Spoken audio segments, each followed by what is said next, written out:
semuanya, apa kabar? Saya Kak Rose. Hari ini kembali menemani Anda di acara Rompi No Secret. Mwah.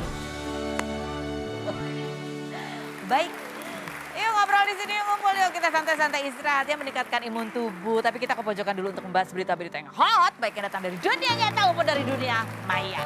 Berita hot kita hari ini berasal dari dunia maya. Kalau ini memang benar-benar dari dunia maya karena kejadiannya juga terjadinya di dunia maya. Dengar atau baca berita tentang Ikoy, kalau aku sih sering ya di DM tuh sama ada beberapa follower aku DM, Kak bikin Ikoy apa sih, bingung ya dari kemarin atau kemarin dulu deh Sabtu Minggu itu rame sampai jadi berita nih. Ini dari konten kreator ya, Arif Muhammad bikin permainan Ikoy-Ikoyan ratusan juta dibagi ke pengikutnya gitu ya. Bagus dong ya, bagi-bagi uang bagus dong, tapi masalahnya apa sih? Nanti kita bahas ya. Coba kita lihat contohnya, contoh cara bermain Ikoy-Ikoyan si Arif Muhammad. Jadi Arif Muhammad tuh berinteraksi sama netizennya gitu ya, sama followersnya. Nah terus cara berpartisipasinya itu pokoknya apa, random aja. Kalau dia suka atau menarik dikasih hadiah gitu. Contohnya seperti ini nih misalnya nih. Ayo kita mulai ikoy gitu. Mulai siangan aja bang, masih ada kelas. Ya udah, gue juga mau kerja dulu nanti aja siangan ya gitu. Bro, gak apa-apa lah ini anak kuliahan kita kasih 1 juta buat beli pulpen gitu. Jadi kayak gini aja tiba-tiba dibayar kasih 1 juta. Ada lagi contohnya yang berikutnya nih. Misalnya gini, ayo kita mulai ikoy-ikoyan. Terus ada lagi yang bilang gini, ntar bang tunggu bang, ntar jangan aku lagi bersih-bersih rumah gitu kan. Terus dia bilang lah aku rajin, ya udah dikasih 3 juta kayak gitu. Jadi random banget kalau dia mau ngasih duitnya ya. Nah ikoy-ikoy itu siapa sih? Menurut yang aku baca, kalau nggak salah, Ikoy itu adalah nama asistennya Arif Muhammad yang sering disuruh untuk yang transferin duitnya gitu atau suka beli pulsa apa gitu kalau nggak salah ya gitu loh. Jadi makanya sama netizen dibilang ini namanya adalah Ikoy-Ikoyan gitu. Nah tapi apa yang terjadi kemudian? Ya ini kan kegiatan dilakukan di Instagramnya Arif Muhammad. Kemudian banyak netizen itu yang ke influencer dan konten kreator lainnya meminta mereka untuk juga menyelenggarakan hal yang sama, berharap ada bagi-bagi duit atau bagi-bagi pulsa dan bagi-bagi kuota gitu. Salah satunya ada yang ke Chelsea juga, ke Nana Mirdad, ke Tengku Wisnu, ke influencer-influencer lain, selebgram lain, termasuk ke aku juga ada ya. Cuman aku sih nggak komentar ya. Kan? Nah ini kemudian mendulang pro dan kontra gitu ya. Ini ada dari siapa nih, ada yang bilang ini dari Tengku Wisnu. Oh Tengku Wisnu mas malah ikutan dia bilang gini. Banyak yang ngajak main ikoy-ikoyan ala Bro Arif Muhammad nih. Masya Allah emang the best kalau bikin tren. Udah yuk boleh, dia bikin juga gitu di Instagramnya ya kan. Siapa lagi yang bikin? Oh Cika Jessica juga ikutan bikin. Nafa Urbah juga ikutan ya, itu yang pro. Yang kontra juga ada. Coba kita baca komentar yang kontra ya. Nih kalau Nafa Urbah kan pro ya. Yang kontra kita baca. Chelsea Olivia. Saya nggak akan mengikuti tren ikoy-ikoyan. Saya tidak mau mengajarkan untuk follower saya menjadi orang minta-minta ya. Gitu. Yuk Indonesia bikin thread yang baik, jangan malah hal memalukan dibikin viral katanya gitu. Ya galak sih. Lanjut, ada lagi.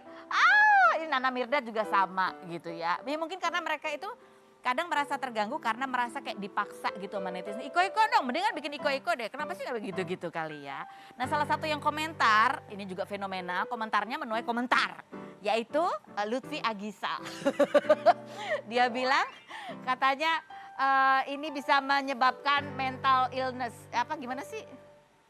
Akibatnya kalau sering bagi-bagi kayak gitu, terus orang jadi meminta-minta, itu nanti akibatnya menjadikan krisis mental pengemis katanya gitu. Jika tren iko-iko tidak melihat efek sampingnya, ada baiknya rubahlah cara berbagimu katanya gitu. Jadi protesnya dari Lutfi Agisal. Kalau Lutfi Agisal ini banyak hatersnya ya, kita bacain komennya. Lutfi Agisal, bunyinya adalah, coba Pak, pola pikirnya diubah. Gak dibawa santai gitu, Vi. Jangan serius-serius banget. Agak dibawa santai gitu, jangan serius-serius banget. Trennya kan cuma buat nyenengin followers, bukan ngajarin ngemis. Jangan jauh-jauh mikirin krisis mental deh. Mereka yang butuh dan kita bisa bantu lewat tren. Ini lagi krisis ekonomi juga mungkin menurutku lo ya gitu ya. Ada lagi yang komen bilang gini. Ada lagi nih. Pemikiran lo selalu negatif dan rendah brother. Ambil sisi positifnya. Ada lagi yang bilang gini. Iri bilang bro gitu. Ada yang bilang gak punya ini. Kalau gak ada duit buat berbagi mending diem aja deh. Tapi apapun orang pro dan kontra, yang jelas postingan terbaru dari Arif Muhammad itu adalah dia bilang di Instagramnya terakhir ada ini, dititipin ratusan juta lagi nih untuk berbagi kebahagiaan. Nanti siang sekitar jam 1-an kita main ikoy-ikoyan lagi. Yuk kita ikutan yuk. Gimana caranya? Ya aduh, zaman sekarang ya namanya orang mau ngasih dengan cara bagaimanapun kita hargain ya. Orang mau minta dengan cara apapun ya udah kita hargain juga ya. Toh juga tergantung kembali kepada kita mau kasih atau enggak kan gitu dah. Nah yang penting itu adalah ya beneran aja. Nah ngomong-ngomong soal pemberian sumbangan nih, ada yang kemarin kan yang viral yang ada pengusaha, keluarga pengusaha gitu ya yang mendonasikan 2 triliun ya, 2 T yang nolnya ada berapa? 12 ya, nolnya 12 begitu ya. Nah ternyata berita terbaru adalah ada kemungkinan atau dugaan bahwa sumbangan itu kayaknya kok kayak tanda kutip prank. Benar nggak sih? Karena harusnya dana 2 triliun itu bisa dicairkan hari Jumat atau hari Senin kemarin. Tetapi ternyata dari banknya bilang dananya tidak ada sehingga duit 2 triliun itu tidak bisa ditarik. Gitu. Akibatnya sempat dipanggil itu keluarga almarhum Aki Ditio dimintai keterangannya dan janjinya katanya hari ini jam 2. Ini aku nggak tahu deh, ini coba dicek udah turun belum dananya di 2 triliun ya. Jam 2 siang ini. Nih, tapi dari ini berita dari hari Senin kemarin, polisi pastikan tidak ada duit 2 triliun di rekening anak Aki Ditio. Gitu ada bilet gironya juga.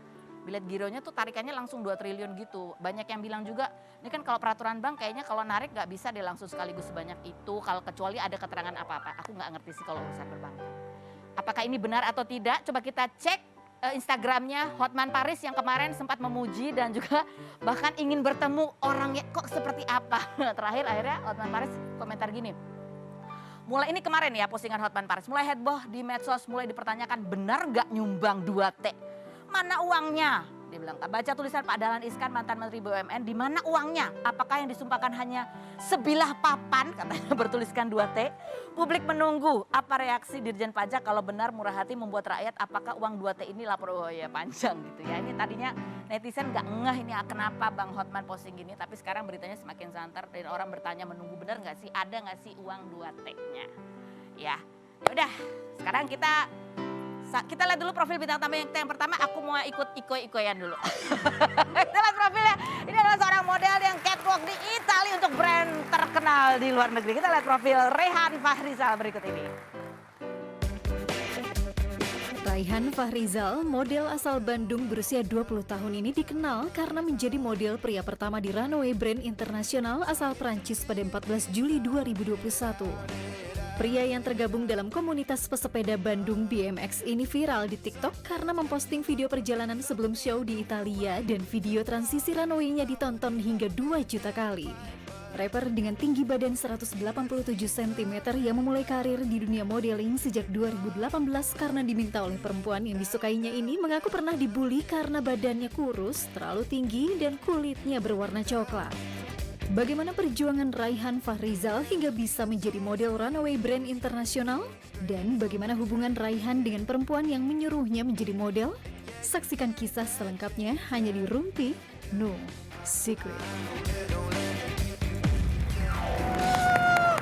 Kita sudah bersama dengan model ini adalah model pria pertama di Indonesia ikut di runway eventnya adalah Saint Laurent Spring Summer 2022 di Italia. Betul. Oke, Saint Laurent itu tulisannya ST Lauren. Coba berdiri dong Rayhan, aku pengen lihat kamu ya ampun, aku kayak liliput ya. Tinggi kamu berapa? 187 cm. 187. Makanya waktu kecil apa? Biasa aja normal sih. Biasa aja, tapi Bapak Ibu emang tinggi ya? Emang tinggi. Oh, berarti silakan duduk lagi. Oke, kita mau lihat juga nih, coba buka maskernya, kita pengen lihat wajahnya. Tulang-tulangnya emang tajam ya, cocok emang jadi model ya gitu ya. Kamu kalau model cewek kan emang harus menjaga berat badan gitu ya. Iya. Kalau model cowok gitu juga gak sih? Sama juga Kak. Sama juga. Iya. Tapi kamu model yang cepat naik berat badannya atau enggak? Aku susah naik berat badan sih Kak. Oh enak banget ya. Iya. Oke, nah ini ada artikelnya ya. Rayhan Fahrizal model Indonesia pertama di runway Yves Saint Laurent di Italia gitu ya. Dan ini rame beritanya di Twitter ya. Ini foto-fotonya ya. Tapi juga kemudian semakin viral ketika Rayhan ini bikin konten di TikTok-nya. Konten transformasi. Kita lihat yang berikut ini. Wow, seru. Jadi eventnya itu di Venice, Italia. Di Venice, Italia Betul. memang ya. Oke. Rayhan cerita dong, gimana kamu bisa dipilih untuk catwalk di eventnya Yves Saint Laurent? Panjang sih Kak ceritanya. Panjang banget Panjang ceritanya. banget. Gimana gimana? Awalnya kan aku nggak nyangka juga bakal jadi model Iya. sebetulnya. 2018 ceritanya aku Ketemu cewek. ketemu cewek, ngelirik cewek di coffee shop di Bandung. Tapi akhirnya dia nanya, kok kamu tinggi banget, kenapa nggak coba jadi model aja katanya. Aku langsung kepikiran, kok jadi model. Selama ini aku nggak pernah pede kak, aku selalu insecure. Oh serius? Ya, karena pas dia bilang jadi model, aku langsung kepikiran. Karena standar beauty modeling di Indonesia tuh yang aku tahu Putih. badannya bagus. Oh, badannya yang lebih putih. berisi gitu. Aku tinggi, kurus, sedikit hitam, dan nggak pede sama Pede. sekali. Jadi kamu ngerasa Iya, apakah aku cocok dengan standar itu gitu ya? betul. Jadi akhirnya yang bikin kamu terjun karena cewek itu? Ya, akhirnya aku masuk modeling agensinya. Aku terjun di lokal industri selama sekitar 2 tahun. Sampai akhirnya akhir 2020, scouter dari internasional agensi di Paris nge-email ke agensi. Agensi kamu. Ya, Terus? dia bilang lihat aku di Instagram kak. Oke. Mereka minta aku buat Audisi. placement di Paris. Oke, placement di Paris. Placement di Paris buat untuk ditempatkan. Setelah aku Skype call dan setelah aku ngobrol sama agensi riset dan lain-lain, akhirnya aku confirm yes, dan mereka ngasih 2 kontrak di 2 kota, Paris dan Milan akhirnya. Paris dan Iya. Milan. Jadi kamu berapa lama tuh ditempatkan di Paris? Kemarin aku cuman eksklusif debut show aja selama 1 bulan di sana. 1 bulan di sana. Iya. Kemudian baru yang Italia ini yang bulan kemarin. Ya, jadi aku itu dari Paris melakukan casting, fitting. Setelah itu aku langsung show di Venice, Italia Venice, gitu. Italia. Ya. Berarti kamu ditempatin di sana, itu langsung dapat kerjaan atau kamu mesti audisi-audisi lagi? Sebetulnya kan aku sign dari 2020 akhir ya kak. Iya. Itu aku sempat ada drama-drama juga karena aku nggak bisa langsung Kerja. pergi ke Paris waktu itu karena kan Januari 2021 Masih awal pandemi. pandeminya masih naik-naiknya. Aku disuruh first season kemarin datang Januari itu masih belum bisa, aku belum bisa ngerjain visa dan lain-lain. Oke. Akhirnya aku masih sabar waktu itu. Aku tunggu akhirnya Maret aku dipanggil lagi. Aku Maret masih belum bisa karena waktu itu belum buka juga untuk apply. Sampai akhirnya Juni itu aku dikasih jadwal untuk 3 brand fashion dunia. Kamu kok jadi langsung nih, kamu langsung dikasih jadwal. Yang dikasih jadwal. Oke. Heeh. Tapi waktu itu aku belum punya visa kak. Heeh. Terus? Tapi aku dapat informasi kalau Paris itu udah open boarding buat seluruh type visa katanya. Oke. Ya, setelah Jadi- itu aku langsung apply visa dan salah satu brand ini belum kesampaian karena 2 hari setelah aku apply baru bisa pergi kan. Oh, jadi ini kelewatan nih, eventnya udah Kelewatan, berjalan, ya, kamu udah udah bisa. berjalan, ya. Jadi kamu di 2 brand ini sebenarnya? 3 harusnya. Harusnya, Ya. tapi yang bisa kamu kerjain? Si Senglorong ini minta aku eksklusif. Wih, luar biasa. Jadi, Aku didatengin dari Indonesia Khusus untuk dia? khusus untuk mereka. Oke. Aku nggak mau Raihan dipakai di brand lain. Jadi Aku nggak minta- boleh, walaupun ada karena- 2 jadwal yang masih bisa, Iya. kamu akhirnya cuma, jadi gede dong ya bayarannya ya Raihan? Alhamdulillah. Alhamdulillah. Ya maaf ibu mata duitan ya. Itu bisa buat beli apa kira-kira? Buat bisa banggain orang tua. Oh bangga. Aduh, kalau aku mau bangga banget ya pasti. Nah, terus ini cuman buat kamu eksklusif itu buat di satu event itu atau eksklusif di 1 tahun atau gimana? Eksklusif di 1 season untuk 1 brand. 1 season untuk 1 brand itu Iya. aja. Oke, terus habis gitu, jadi udah nih ya. Terus gimana rasanya kamu tuh kan di sana ya kan? Ini katanya kamu pertama kali juga, First. pertama The kali first, ke ya. Paris. International debut. Aku belum pernah keluar negeri sama sekali sebelumnya. Belum pernah keluar Belum negeri pernah. sama sekali. Belum Baru pernah. kali ini kamu keluar negeri dan Iya. langsung dapat kerjaan Betul. di brand internasional yang Iya, terkenal Kak. banget. Terus katanya kamu pernah juga ada pengalaman lagi mau ke apartemen tiba-tiba nggak dapet sinyal apa handphonenya gitu, Oh itu aku bener-bener hampir kesasar. hampir kesasar. Karena aku pertama aku belum pernah keluar negeri. Heeh. Aku nggak tahu di airport itu seperti apa di luar negeri kan. Aku ya kalau di Indonesia udah pernah ke Bali kayak ke Jogja Luar udah negeri pernah. belum pernah. Keluar negeri aku belum ada pengalaman sama sekali kak. Aku internet tuh kayak gimana ntar Di sana. aktivasinya kayak gitu. Pas aku sampai airport, aku pakai wifi airport dulu sebenarnya. Cuman setelah aku masuk metro di Paris, aku sampai ke apartemennya itu kayak nebak-nebak. Pokoknya apartemen aku tuh daerah sini, selatan sebelah sini. Terus aku turun transit. Aku bawa barang 1 koper, 4 tas digandong. 4 tas? 4 tas. Astaga, 1 koper 4 tas terus. Iya. Terus pas keluar Paris ada orang yang bantuin juga akhirnya. Oke, terus? Karena kan emang jauh juga dari. Kamu sendiri tuh ke Sendiri. Paris? Sendiri dong? Iya. Mana orang di sana kan gak ada bahasa Inggrisnya kan gitu kan? Iya betul. Banyak kan bahasa Perancis mereka ya? Betul. Aku tanya-tanya agak cek juga mereka kayak ya udah aku sendiri aja ke atas sampai akhirnya. Oh, aku udah research juga sebelumnya di Google Maps tuh kan kayak bisa street view. Oh iya apartemennya sebelah sini. Jadi Sampai akhirnya itu masih belum selesai nyampe. Kak. Karena harus ada code-nya gitu buat masuk apartemen. Oke, terus? Di situ aku kayak coba-coba tanya-tanya, akhirnya aku connect internet di random wifi gitu di depan apartemen. Yang free-free gitu, Yang free-free terus? gitu. Terus langsung agent aku di Paris langsung bilang, katanya ada satu model dari Korea bakal welcoming you in apartemen. Akhirnya aku langsung telepon dia dan aku masuk dan bisa Akhirnya istirahat. ya, setelah nunggu lama. Dan setelah ya. itu aku langsung datang casting. Hari itu juga? Itu kan sore Kak. Aku tidur, besoknya aku langsung harus casting. Langsung iya. casting, secepat itu ya? Secepat itu. Gimana rasanya ketemu model-model lain internasional gitu? Ada rasa deg-degan gitu? Ada rasa insecure sih. Ada rasa insecure, iya, pasti tetap. sangat-sangat insecure Kak. Karena aku ngerasa kayak Asian model dari berbagai Europe model, US model dan all around the world kayak banyak banget model-model Tapi seluruh kamu kan dunia. keren wajahnya gitu, gitu ya. Akhirnya setelah kamu udah tuh di event internasional, gimana? Rasanya lebih secure? Rasanya sekarang udah lumayan pede Kak. Lebih Karena aku bisa lolos di tahap casting callback, fitting sampai akhirnya aku kerja. sampai akhirnya eksklusif loh. Karena pas casting itu banyak banget Kak. Banyak yang gak masuk juga dari dari berbagai negara. berbagai negara. Baiklah. Ini ada artikelnya ya. Ini menarik kalau ngomong soal insecure. Kenapa sih Rehan ini insecure padahal dia tinggi, badannya ya proporsional kalau buat jadi model, wajahnya juga tajam-tajam ini tulangnya. Karena ternyata dulu waktu sekolah sering dibully gara-gara kamu tinggi dan kurus gitu ya, bener ya? Kamu sering dikatain apa sih dulu sama teman-teman yang masih keinget banget tuh kalau zaman dulu tuh buliannya? Kalau aku sih ngerasanya waktu SD Kak. SD? Yang kerasa banget tuh aku waktu SD tuh kayak paling tinggi sendiri kan.